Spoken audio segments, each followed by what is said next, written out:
رمضان يا رمضان رمضان يا رمضان رمضان يا رمضان رمضان يا رمضان الله يا الله الله يا أعوذ بالله من الشيطان الرجيم بسم الله الرحمن الرحيم ثم الصلاة والسلام على رسول الله sallallahu alayhi wa sallam.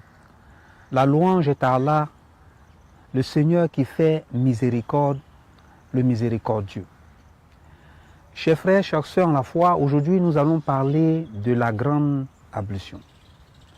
La grande ablution est une purification très importante parce qu'à certains moments, si vous ne faites pas cette ablution-là, qu'on appelle la grande ablution, alors la prière que vous allez exécuter, cette prière-là n'a pas de sens. Cette prière-là n'a pas de valeur auprès de Dieu. À certains moments, il est obligatoire de faire la grande ablution, comme lorsqu'il y a sécrétion de sperme. Deuxième élément, lorsqu'il y a rapport sexuel avec son époux ou son épouse.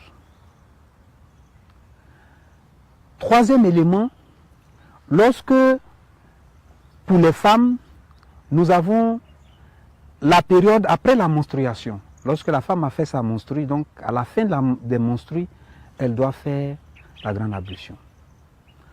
Quatrième élément, lorsque la femme, elle a fait la période de l'oshi est passée, vous savez quand la femme accouche, il y a une période où il y a une purification par le sang qui s'effectue.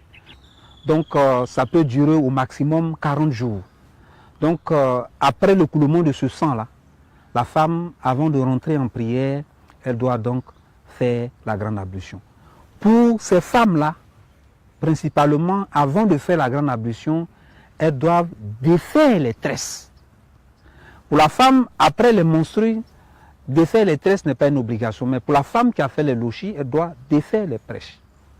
Important de noter et de rappeler. Donc comment faire la grande ablution? La première étape, c'est de laver les mains. Parce que vous savez, c'est avec les mains qu'on va se frotter tout le corps. Parce que lorsqu'on fait la grande ablution, on n'utilise pas l'éponge. On n'utilise pas aussi le savon. Donc c'est avec les mains. Donc ces mains-là, il faut les laver. Donc nous avons lavé les mains 3 fois. C'est la première étape.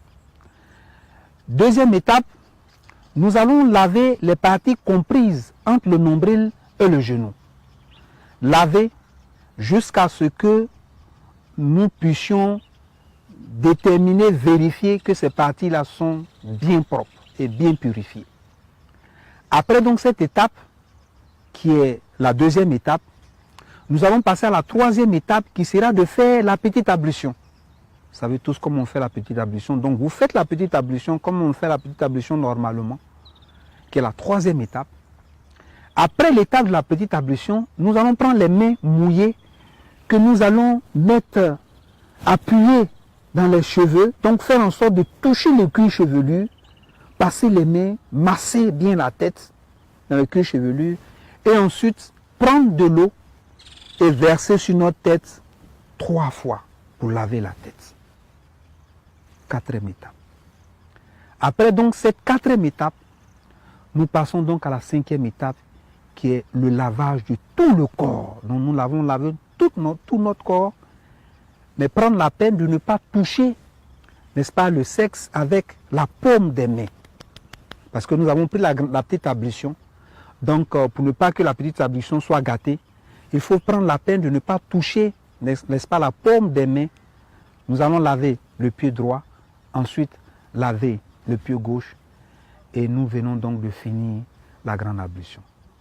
Donc voilà donc, chers frères, chères sœurs en la foi, cette purification-là qu'on appelle la grande ablution, qui nous permet de nous rapprocher encore plus de notre Seigneur et qui nous donne l'autorisation de pouvoir accomplir de façon tranquille les actes d'adoration.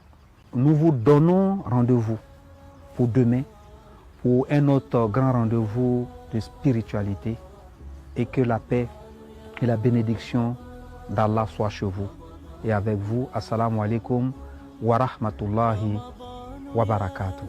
خير الشهور فيك المحبة بلا شرور فيك السنة فيك الضياء رمضان يا خير الشهور رمضان يا